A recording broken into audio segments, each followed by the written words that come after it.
back, Synergy listeners. We are so excited that you're here with us today. And Lori and I are just giddy about what we get to talk about today. We get to talk about travel. And I'm going to start this conversation by saying that we have traveled the world, a lot of it together, but we are in no way, shape, or form travel experts. We are the kind of travel partners that when we're on a trip, we're typically planning our next trip. That's true. I think we have the wanderlust gene. I haven't really verified that by testing, but I can't help but try scheduling the next one when I'm on a current trip. So we love that together. That's something that we share. And because we travel a lot and we talk about our travel a lot, we get a lot of questions. So I've started taking note of all the questions that I've gotten from you guys over the years on travel. Where do we decide? How do we decide where to go? How do we pack? What do we do? So we're going to dig through those questions today. And we're going to have fun doing it. Yes. Are you ready, Lori? Are you ready to dig in? Let's do it. Let's do it. Yeah. I do. I think everyone has to have that travel buddy that they just love traveling with, that can adapt. Because I definitely need the adaptable person when I travel. Kel? Yes. And in life in general, right? We just need to be adaptable. We never know when that curveball is going to come. And we want to have someone with us that's fun, that can adapt and roll with the punches. Yep. So everybody's got to hang on to the end. We have some special surprises at the end, but definitely want to cover some things that you may already know as you have been adapting your traveling and your packing and your preparing as you've transitioned maybe your lifestyle into one of better health. But there might be some things today that you pick up on that you're like, that's a really good one. So definitely tune in for the whole thing and give some feedback. Don't forget to do that. That's right. So I get this question. I've had this question a lot. It's always an interesting question to me, but they've asked about what are the things, I think people think we have it all together. Nothing ever goes wrong. It's always perfect. What you see on social media is real, right? But I get asked, have you ever had a trip where you thought you had everything figured out and then you were humbled by what didn't go right, right? And so I thought about this question and it took me back to our trip to Peru. And I'll start by saying that our trip to Peru, I did not plan. And normally I'm in charge of planning. That's my specialty. I love to plan trips, but I was not in charge of this trip planning. So when Lori, my dear best friend, called me to say, do you want to go on a girls' trip? Of course, I'm going to say yes. She said, do you want to go to Peru? I said, of course. She said, do you want to go in June? Sign me up. I mean, I didn't look at anything. I had no idea that Peru in June was winter time. So I would never sign up to go spend winter somewhere when I'm having a summer at home.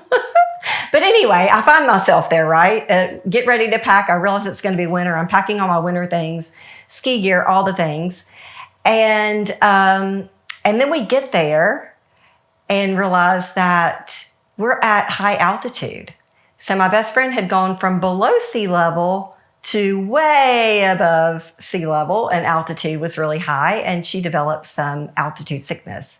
So we found out later, after the fact, that we should have gone to Sacred Ground and had a few days there to settle before we started our hike at Machu Picchu. So my point in saying all this was ask questions when you're going to travel. Take a pause before you say yes. Think about where you're going, what you're going to be doing, what time of year it is.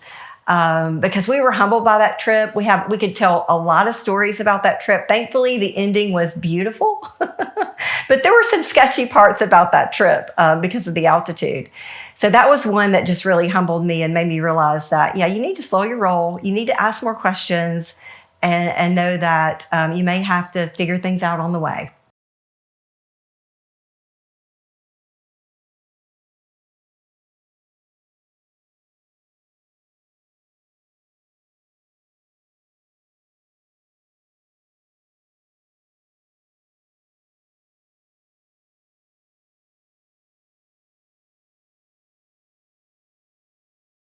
We We thought we had did. all of the things. We had all the But the things. one most important thing that we didn't have is that we hadn't spent the time thinking through what the flights would be, where we were landing, what the altitude was, and just some of the stuff that you would think that two very smart people would do. And the reality is there's some of this today that is very transparent and very like, I can't believe we did that. But at the other side of this, everyone learns. This is how you learn. So definitely humbling, definitely humbling. And I'm so glad that I made it home. But I also learned in that situation how having someone in those areas who've previously lived there. And thanks, by the grace of God, that I had a local physician here that had family there that was able to help us navigate that and get the medical care that was needed to get home. So definitely learned. Well, I have a humbling one as well, thinking I had it all together. I mean, what goes wrong in the Caribbean? I mean, Right? seriously. Right, Kelly? What goes wrong in the Caribbean? And just this past year, both of us experienced, but I'm going to speak to mine, ended up in a lovely place called St. Vincent. And it's, this beautiful Caribbean island, not realizing that there was one flight in and one flight out a day. And there at the time of year that it's warm there and it's cooler at home here in Florida, not necessarily cold, although this year it's been quite cold. But definitely there to enjoy for a week the luxuries and the beauty of the Caribbean. And unfortunately, on the day that we were intended to leave to come home, the entire, the flight airspace was shut down and we were unable to get home, and not realizing that it would be a week before we could get home. And it was very humbling because when you have celiac and you have food sensitivities, among other things, being on certain medications. If you didn't plan and you didn't prepare and you didn't pack for those things, it can be an extreme challenge. Humbled in that, I was blessed to have a husband who could he was adaptable in those circumstances, and he kept me very calm in all of that. I got an opportunity to see the challenges that others were faced. I had done a good job at planning. I always plan and take extra in the way of supplementation and medication. I've learned that. Planning for much longer than my time there. In fact, I'm a serial overpacker, right? This we know. Full transparency. Yes. She, Serial. yes. Yes. Full transparency. She is a packer for sure. I could not pack and show up somewhere with her and have plenty to wear. So I've not tried that yet, but I know that to be true. So you did a good job packing. Yes. So I had extra of the things that I needed, but around me were many people who didn't have that. And I found them looking for pharmacies for very important things such as insulin. They were diabetics who did not have extra and they were stuck. And so I think one of the things through that experience that I'd like to share with everyone listening to this is be prepared for extra time. Be prepared for losing luggage. Have your medications with you. Don't have them in your luggage, just in case your luggage gets lost. You can have the extras in your luggage, but definitely have enough for a period of time in your carry-on. And go one step further. If you are on very important medications, even if you have overpacked, look around to what are the laws governing pharmaceutical medications. Where are the pharmacies? Because going back to the Peru story, I was very, very thankful to know that we had access to things in Peru that we would not necessarily have at home without a prescription. We didn't understand the language, so we had to phone a friend. But we knew that we could get stuff. Just know where you're going, know your local pharmacies, know what their laws are that are governing, know what you have access to. I do believe taking the extra steps to do that ahead. This doesn't happen often, and the goal is for it not to happen, but you should always prepare for the worst. and hope for the best. So I always get questions about taking medications on the plane. And yes, you can take your medications onto the aircraft. And so just make sure they're labeled properly, they have your name on them. You should not have any problems with your medications and supplementation getting them through. So feel free to take that on your, as she mentioned, on your carry-on so that it doesn't get lost in your luggage if your luggage happens to be misplaced. So I think that's very, very important. And to your point about pharmacies, just knowing, could you get access to a pharmacy if you needed a pharmacy, especially if you have something that you have to have that's life and death? Yeah. And I think I'm going to go one step further and say, really check with your airline regulations as well, because there are specific regulations that are changing. I do hear that they're changing. You may have to have a list, you might have to have an original prescription in regards to supplementation. You may need to have, I know what I've been doing for my clients most recently is taking their supplement list and putting a logo on it. And so it's the name of it, it's how they take it, and it has my signature on it, just to once again just qualify that careful. That this is what has been prescribed to you as well. But check those regulations with the airlines as well, because I do think that it is a forever changing thing, and specifically we don't know all of those regulations. We're just speaking to some best practices in your travels today. Yeah, so Lori, with you having celiac, so for you, gluten exclusion is really, really important. It's not just a preference, but it is a health issue for you. How are you navigating airports? And are there things that you take on the plane with you, snack-wise, to help prevent having to buy something? Like, how do you typically navigate that? Yeah. So the best way to have the best outcomes is to prepare. And for sure, the things that I think about in respect to packing and planning is you should always have with you what you need for your travels. And so easy grab and go things are extremely important. I love, nuts and seeds and little grab and go things that I can seal down, that they don't take up a lot of room. I'm not a fan of protein bars, because a lot of the protein bars are carb bars and processed food bars and nasties. But there are some things out there that you could make some on your own, or you can make your own little nut medleys, which I love to do. Buy some pistachios, buy some macadamia nuts, buy some almonds, walnuts, mix them up, maybe put some dried coconut in there. I love our chomps. That's either beef or turkey sticks. Again, grab and go. They preserve really well.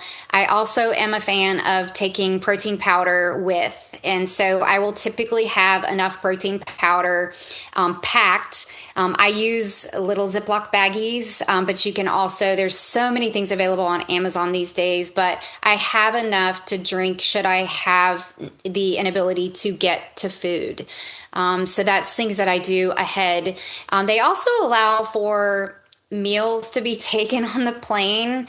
So I have, for long travels, actually taken food with in little mini containers with my meat and my vegetable and things. You can also take frozen water. So if you are a person that is very particular about your water, you can take things that are frozen through TSA. So that's very helpful as well. But find the things that are easy to grab and go, have enough of them for you, and take extra. Because when we did not have the ability to stay at the location that we were at, we had to move a few times for hotels that were struggling with, there were more than just us that couldn't get out of St. Vincent. So the hotels were full. So there were times that during the day, and we didn't plan for that economically. Like let's be honest, that was expensive to find a place to stay and then all of your food for that extra week. So there were times that I was able to have my extra protein powder for my lunches or for my snacks, and I didn't have to buy 3 meals a day out. So that was very helpful too. Can you think of some other things, Kelly, that you use, or maybe that you've seen me pack? Yeah, sometimes I'll do an avocado, cut it in half with some lime, and put it in a Ziploc bag and just eat it with a spoon on the plane. I've done that before. Boiled eggs are very transportable too. So if you're going to be able to eat those in a timely manner, sometimes Yeah. doing some boiled eggs can be helpful to get extra protein and fill you up. And I keep my protein powder in it was made for baby formula. It's 3 different compartments. You can put a little powder in each compartment. So sometimes I'll carry that in my carry-on to be able to have on travel days. So those things are kind of what I lean on if I'm going to take my food. I have in times past when I've really been working on maybe a gut protocol or something that really required more attention to my diet. I've taken my food. If I'm going to be gone 3 days, I've taken 3 days of food in my Yeti before and just, gone to a meeting or whatever. And so I have done that. That is not impossible to do. And so if you need to do that, do that. That's okay. You can bring that on. If for shorter trips, that's been fine for me. Yeah. And then when you're going, there's a whole difference between flying versus driving. Yes, I wanted to talk about that. Yeah. Yeah. So I do, when you're flying, there are things that you have to do differently, and you may not have room for a cereal packer, a person that doesn't pack that well. You can't really take as many things with you. You probably could, but you may not have room for that. But when you're driving, you have the ability to take with you so much more. I want to say the shaker cups are my best friend. They're super inexpensive. They are very good to have a lot of them, to have them stuffed in, backpacks and in your luggage, whether you're driving or you're flying. But for driving, I love the ability to take my air purifier. I love the ability to take my mini blender. I love the ability to take my French press, my coffee. My recent trip for a conference, I was so proud of myself because I did not buy coffee one time. The entire time I was gone, I had everything I needed right in my room. So and that's because I just want to be clear that she's not saying she didn't drink coffee. That's correct. She's saying she didn't buy coffee. That's right. And that saves a lot of money right there. I had my 1 cup per day because I am a 1 cup per day person. So I did have my 1 cup per day, but I made it and it was clean. It was my brand. It was the way that I like it. I had my electric kettle with me. And I had, all of the things that I needed for it. So, packing for, and a case of water, you taught me that trick is, buy your water at home. It's typically less expensive than a lot of the bigger cities that you're traveling to. So have it in your car with you, plan ahead for that. Anything that you can bring with is definitely going to cut down on the expense, because anything that you have to buy last minute at some form of, convenience store is going to be a lot more expensive, and you don't have options. Yeah. So I want to go back to flying versus driving. Okay. So I don't know about you, but my rule is if I can get there in 7 or less hours, preferably 6 or less hours, I prefer to drive, because typically if I'm going to fly, it's going to take me at least 6 hours to get somewhere. By the time you go to the airport early, you wait, you get on your plane, you make a connection, right?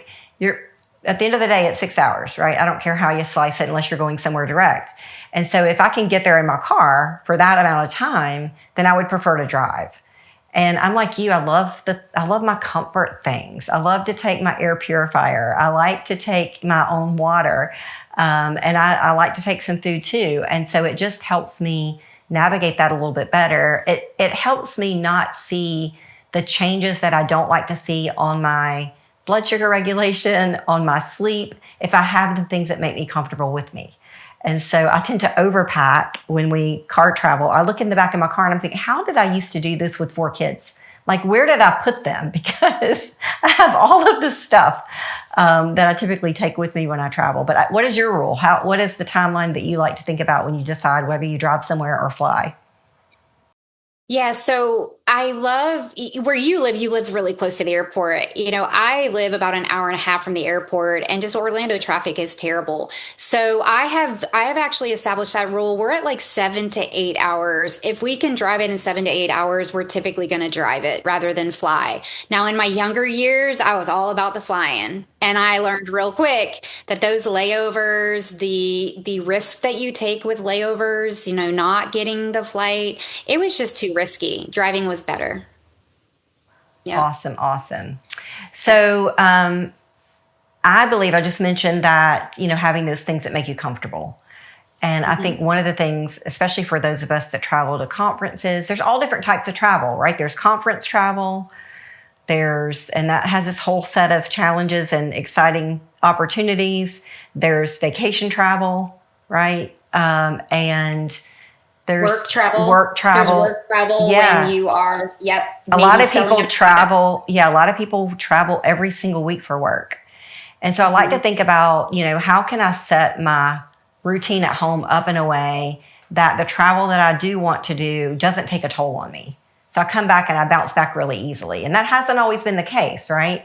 So there's things I do at home to make sure that, before the trip, I'm eating in a certain way. I'm making sure I'm staying hydrated. I have this little thing that I kind of make sure that I do before I travel most of the time, so that when I come home, I'm not feeling depleted. I'm not feeling like I need to do extra things to get myself back on track. Are there things that you do to kind of build yourself up for a trip, or things that you do when you get home?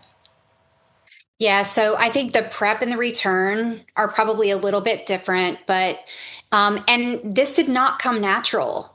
This came with you and I traveling together and us talking about how we were feeling after certain trips to certain locations that and the toll that it was taking on us. And so I think this is so important of a conversation at any age. The younger you are, you might be listening to this and go, travel is nothing. I want to tell you right now, the older you get, you're going to realize that even if you're traveling for fun, there is a toll that travel takes. So to be a savvy traveler, there are things that you need to do before, and there are definitely things that you need to do after. So what are some of the things that I make sure of before I am leaving out of town? I like to start packing ahead of time. I like to plan. I'm a planner. I like to just make sure that I have what I need, because I don't like super stressing in the seventh hour of packing. And anytime you wait till the last minute, anytime I wait till the last minute, it is no good for anybody. So I do like to spend some time thinking about what I'm going to be packing and looking at travel way ahead, putting things aside, ordering and buying what I need, that kind of thing, that planning and that preparation. The other thing, like you said, is hydration. Flying is definitely very dehydrating, and really staying and being conscientious and being mindful about getting good hydration in the days leading up to travel definitely makes travel better, and how I feel when I get there. Food and sleep. A lot of times I feel like I teasingly say I'm like going sliding in, like running through the gate. I'm here, right? For the flight or for vacation. And the reality is that doesn't feel good. If you're staying up late because you're trying to get packing done, you own a business, or you are just last minute to making sure you get all things off the list. If you're, leaving the kids behind and you're heading on a trip, and the layout, what time to put them to bed, what kind of clothes they need, what are their activities, do that way ahead, because that will cause a lack of sleep going into travel, and it will make you behind when you get there. And so the first 24 to 48 hours you're on vacation, you're just sleeping because you're exhausted and you're not really enjoying your vacation. So looking at all of that ahead is extremely important. I say planning and preparation is key to a great vacation. Yes, absolutely. So hydration, protecting your sleep before you leave, eating well before you leave, and then packing ahead of time, not rushing to pack. Those are all key things that I think can make a big difference on the launch. And looking at your passport. This is something I have Oh, learned yes. most Share recently. that wisdom with us. Yes, again, vulnerability here, right? But I am that person that plans ahead, and you would think that this would never happen, but I didn't realize that the Caribbean island we were going to, which is only one of two at the time that we're recording this, that I know of, that requires 6 months and a day on your passport. And mine was just shy of that. And so look at your passports way ahead, know what your date is on it, and know what the immigration laws are for the place that you're actually traveling to, should a passport be necessary. So look at your travel documents. Don't wait till the last minute, because that is ultra stressful. And then on the return home, what are the things that you like to prepare for yourself so that when you get home, things are comfortable? Yeah. So I love coming home to a house that is clean. The refrigerator's been cleaned out, and I arrive back home like my laundry was done ahead. So that's one thing I forgot to list of things that I do prior to vacation, because I like knowing that I'm returning back to those things all done. So just to mention that. So on return, well, first of all, I supplement pretty heavy on pre-travel days, whether I'm leaving or coming back. So I take extra vitamin D, I take extra vitamin C. Typically, I'm using some colloidal nasal spray. I just do everything to really support my immune system. Upon return, you can expect that you're going to be tired. I don't care if you're traveling a single hour. But I will tell you that travel across zones, specifically if you're going from central to eastern, which you wouldn't think would be a big deal, but it's a big deal, or you're going Pacific to eastern, you have to actually prepare more for that than you would for just maybe a 1 hour time difference. So I do plan for that. I usually take SAMe in preparation for that, for time zone changes. That just kind of helps me with just how I feel. Jet lag. So SAMe's really good for jet lag. What are some other things? Water, preparation, planning, making sure that I have paced my snacks and didn't eat them all while I was away, so that I have some of those snacks. Because I'm going to tell you that if you don't have those snacks, you're probably not going to get them at the airport. So you have to plan ahead, 24 to 48 hours in advance of return home, particularly in situations like mine that they don't have food available for me on a plane.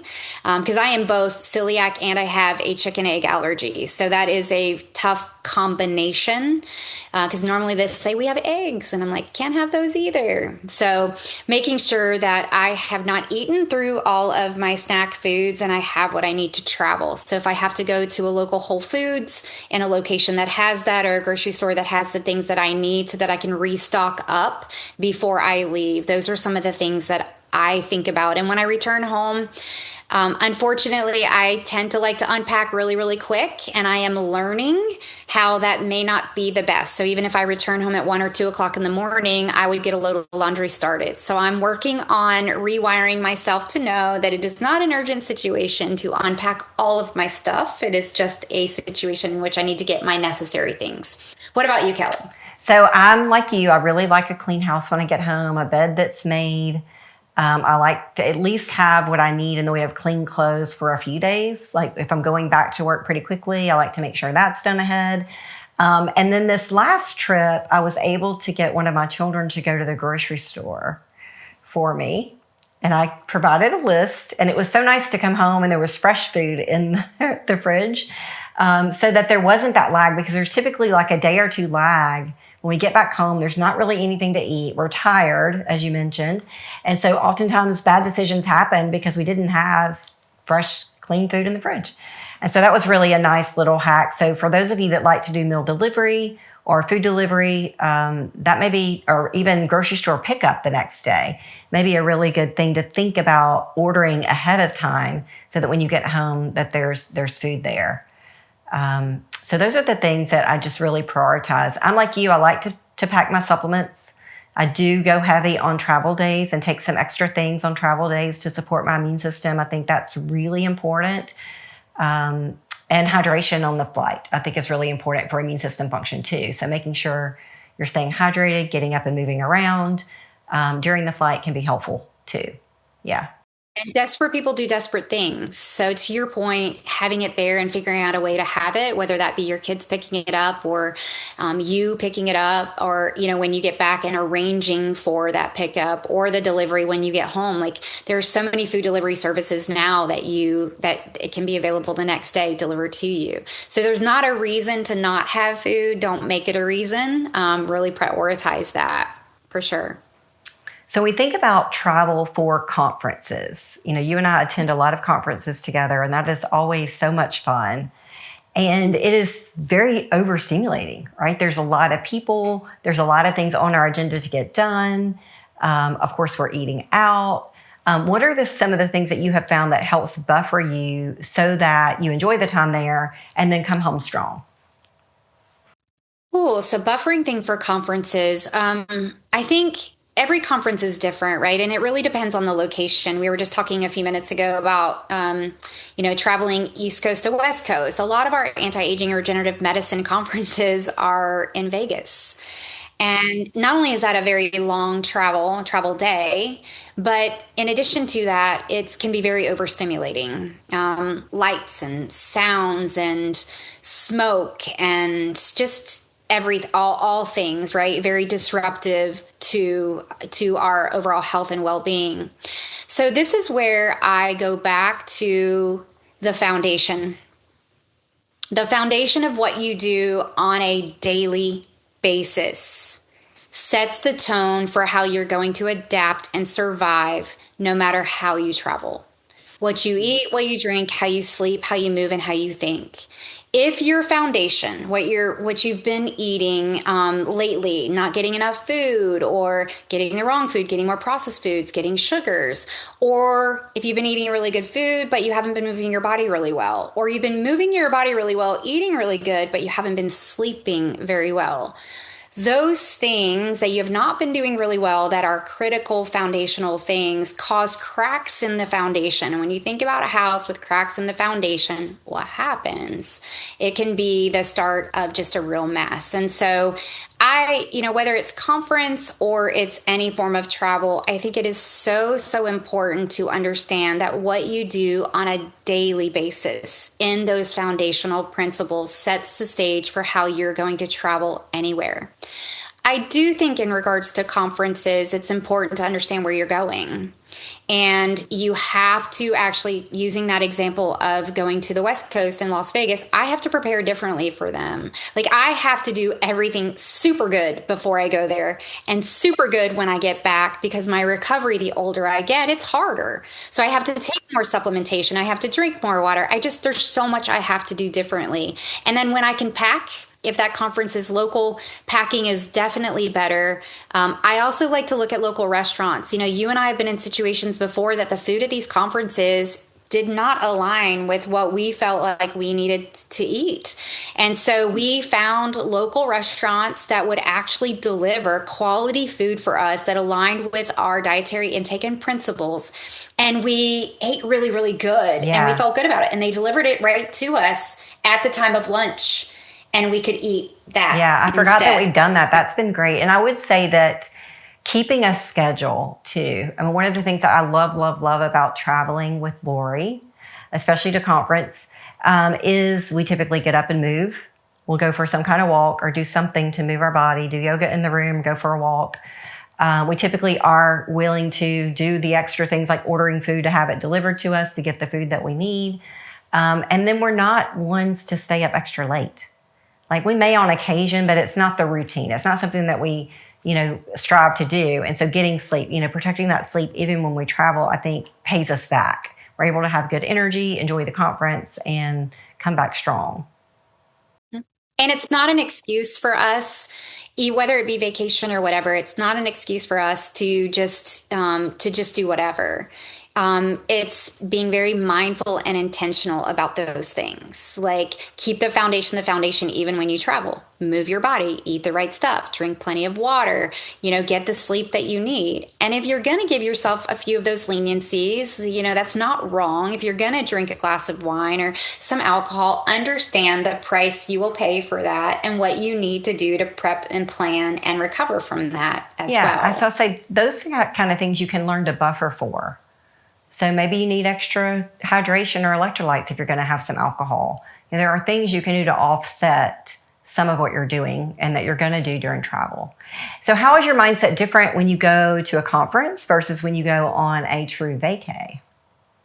Yeah, so, I think it's changed. It's evolved over the years because with these devices now that we can measure, like those darn devices, right? Those darn devices. out It those darn does. devices, right? Yes. CGMs, continuous glucose monitor, Oura rings, whatever it is, the devices. So there's been this evolution of getting better and better based on this feedback that I'm getting about what really impacts me. It may not impact you, Kelly, as much as me. We've learned there are some nuances between us. And I think everyone listening here, you have to understand that there are certain things that you're going to have to do more stringently maybe than your spouse does or your friend does. And so learning those about yourself is first and foremost. So this feedback has really taught me that there are certain things that have to be, non-negotiables.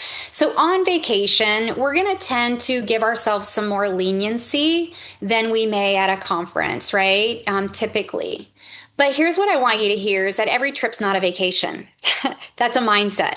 And I think a lot of people do think that every trip's a vacation. So they give themselves the extra desserts and they have their alcohol and they don't do the exercise and they stay up late.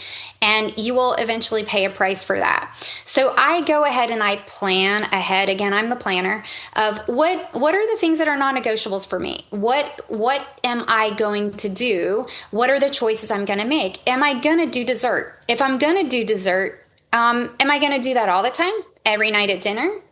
Or am I going to do that just a couple times during that particular week?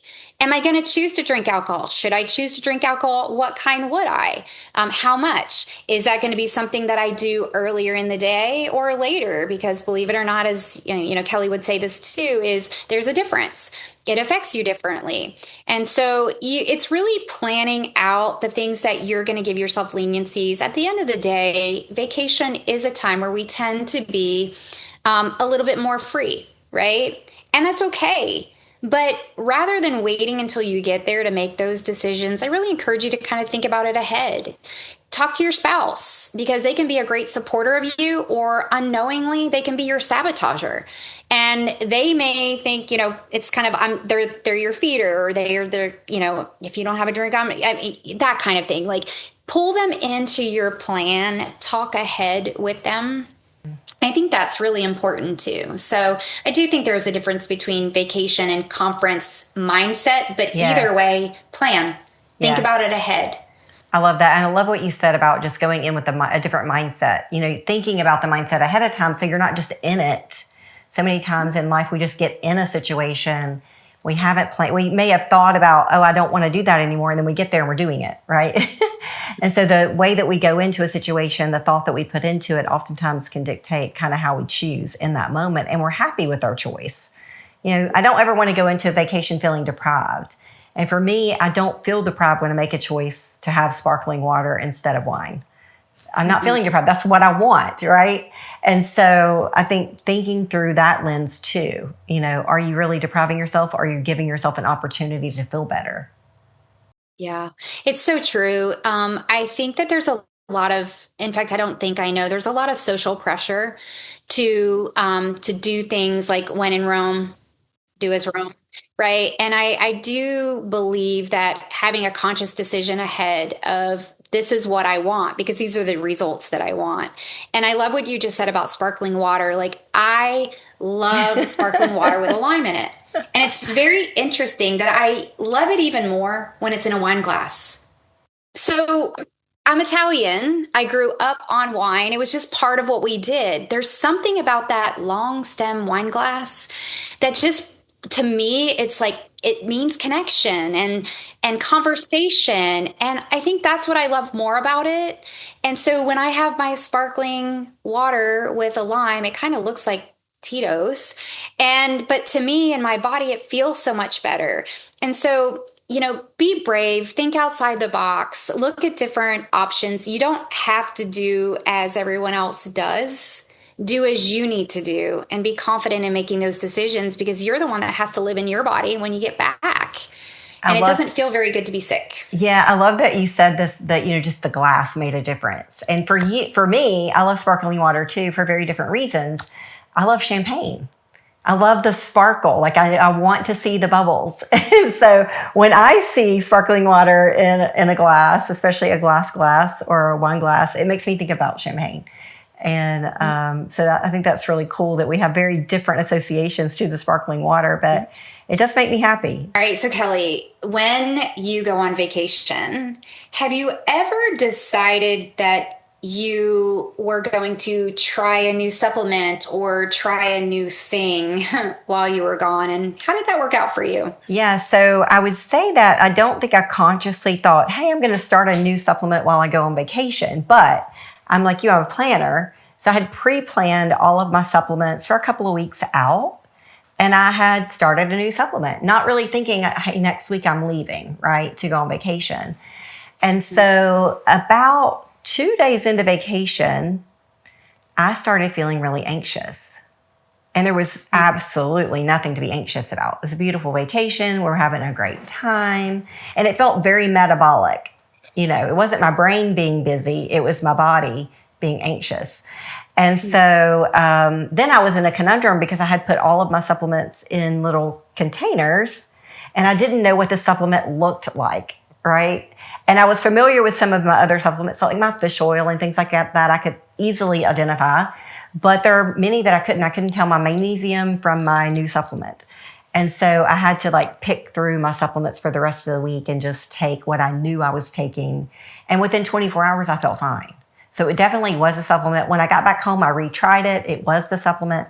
And so I would say, just resist the urge to start something new. Even supplements can have adverse effects. They are nutrients that are driving biochemical pathways. So even a supplement, I definitely wouldn't start a new medication prior to a trip because, again, medications, you can have side effects too. So if it is something you can delay taking, I would wait until you get back to start that. But that was a lesson I just had to learn recently.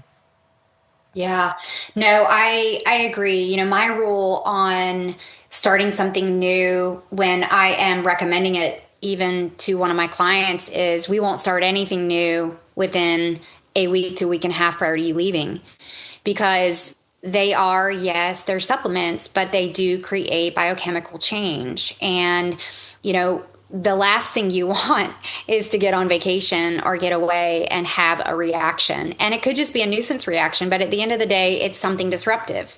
And we don't want that. So that is definitely my rule in making recommendations for clients, but it's also my personal rule. I would not knowingly do it. Like you said, if you plan ahead for a period of time like you do and you put them all together, you may not have known that. So that also speaks to knowing your body. Mm-hmm. Right. Knowing your body. Questioning when something doesn't feel right. What is the difference and what doesn't feel right? Yeah. So and keeping track of your supplements by date of when you started them so that you can go back and track it. Because, sometimes you think about what did I eat the day before? And it's hard to remember what you even ate, let alone changing your supplements. So when you're tracking your supplements, making sure that you're tracking the dates to which you made changes and really pay attention to your body. So I know we're running out of time, and I really hate this because I think we could talk about travel for an endless amount of time. But are there some things that you would say in ending the podcast that are non-negotiables? Can we come up with a list of 3 to 5 things that are should be non-negotiables when it comes to travel? I would say hydration. Whether you're traveling in a car, and oftentimes in a car, we try to restrict hydration because we don't want to stop to go to the bathroom. But even car travel, we need to be hydrated. And so I would say making sure that you're getting adequate hydration a few days before you travel and definitely on travel days. So keeping yourself hydrated, you're going to have better energy. You're just going to feel better, move better when you're hydrated well. Yeah. So I would say pack early, plan ahead. Have what you need. You never know you never know what you're going to encounter. You may not have celiac, you may not have food intolerances, but you may not have access to things that you need. So plan, prepare ahead, create your packing list, get organized, and do it early. Planning and preparation is key to a really good vacation. And I would say planning for the trip and planning for the return. Right? Planning both ways, planning to what you're going to take, and then what do you need to have in place for when you get back home. And then if you're traveling internationally, I would say that my one non-negotiable would be, and this is, learned from Kelly's story, which was our story, is, know where you're going. Look at, the surrounding area. Look at what's available in the way of food. Look at the altitude. Look at what the temperature is for that time of year. Look at the local pharmacies and healthcare in that area, and look at immigration rules. Like, those are things that should be absolutely non-negotiables. And maybe if you're traveling with someone else, they're better at that, but I'm going to tell you right now, do not assume that they did it all, because life does life, and what they would normally do and be able to do, they may not have been able to do. So it is your responsibility, even if you're traveling with a travel partner. And would you say there's anything that travel has allowed you to learn about yourself? Oh, so any much. Life lesson? Any life lesson that you think, or just funny thing that travel, like you are very aware of your uniqueness in travel? Yeah. Well, I'm a sensitive person, and I'm just an emotional being. So what travel has taught me is that I live in a bubble, and what I live in, there's so much more that the world has to offer. And you got to go, you got to experience, meet the people. Like, there's so much richness in travel. But the big but is it can easily end bad if you don't have good planning. So you want to enjoy travel, do the things that we talked about today, and then learn from your mistakes.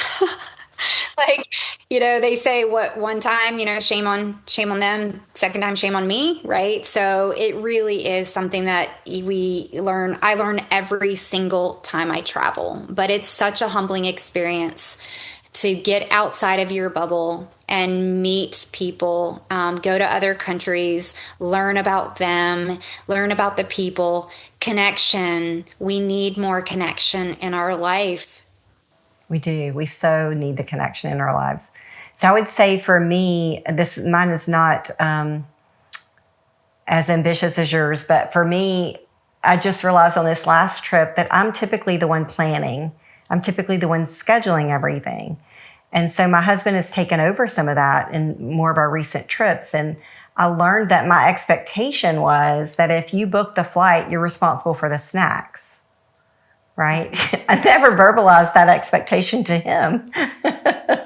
But how long we have for a connection, you should know, in my mind, you should know how long we have for a connection, what food is going to be available if you're planning the travel day. And so I learned that, again, I need to slow down, ask more questions, be more involved, even if I'm not planning the flight, be more involved in what's going on there, so that I'm well fed during the trip. And comfortable. Yes. Yeah. And that goes back to that person normally does it, right? Yes. So it's not making any of those assumptions, that it really is our responsibility to make sure we're communicating about it. But travel can be so enriching, and we really encourage everyone to travel. So it's fun to have learned all of these things. We continue to do all kinds of travel. So thankful that we have access to the ability to travel. And then I would just go back and say what I said earlier about the foundation, keeping the foundation. Some of you listening to this today, when we say foundation, you're like, what do you guys mean about the foundation? When we say the foundation, it truly is the core principles that are necessary to live well. Not necessarily live longer, but for the life that you have on this earth, live better, live healthier, right? It's your health span. And those things are your quality nutrition, what you're eating. It's your ability to detoxify and deload while at the same time reducing the incoming burden from those toxins. Clean air, clean water, clean food. We talk about it all the time. We got to move our bodies, and it doesn't have to be the word exercise. We have to have hormone balance, and that's not just sex hormones. That's glucose, insulin, thyroid, adrenals. It's the whole cascade of hormones, and it's mindset. Mood and mindset, those are the foundational principles.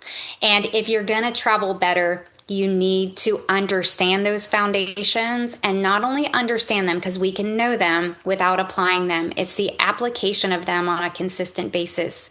If you're interested in learning more about the foundations of living well, we really encourage you to check out our R2R app, Reset to Resilience, our R2R app. It is out there. It is easy to get to. It is, you just, on your Android or on your Apple phone, you go to your app store and you download it.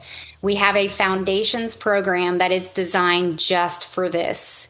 And it walks you through the key steps to not only understand what those foundations are, but how to apply them intentionally and mindfully day in and day out for any age. So we did something really special for you guys because you did have so many great questions on travel.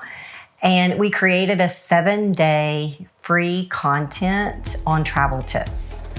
So everything from how to pick your snacks to planning and prep for trips and how to return back home. So you guys take advantage of that. Again, Lori said, download that R2R app from the App Store, sign in and access that free travel guide. I think you'll really enjoy it, and we can't wait to hear what you think about it.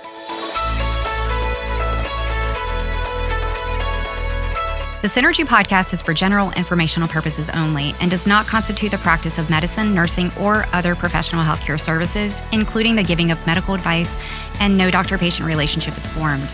The content of this podcast is not intended to be a substitute for professional medical advice, diagnosis, or treatment. Users should not disregard or delay in obtaining medical advice for any medical condition they may have and should seek the assistance of their healthcare professionals for any such conditions.